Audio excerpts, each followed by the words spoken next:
আপনাদের কাছে ভাই বোনেরা একটু দোয়া চাই, আর কিছু চাই না। আজকে বুক ফাটায় অনেক কান্না আসতেছে, আমি মানুষের সামনে কান্না করতে পারতেছি না।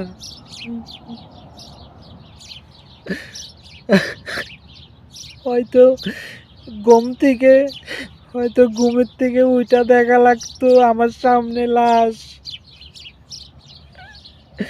আমার এতটা কষ্ট লাগতেছে আজকে ভাই বোনেরা, আমার খুব আপনজন, তার লাশটা যদি আমার দেখা লাগতো এই দূরপ্রবাসে।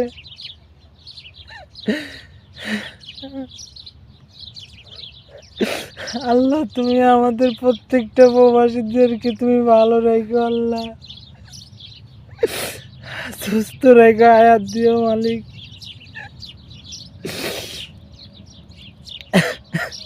সবাই ভালো থাকবেন ভাই বোনেরা, আর কথা বলতে পারতেছি না।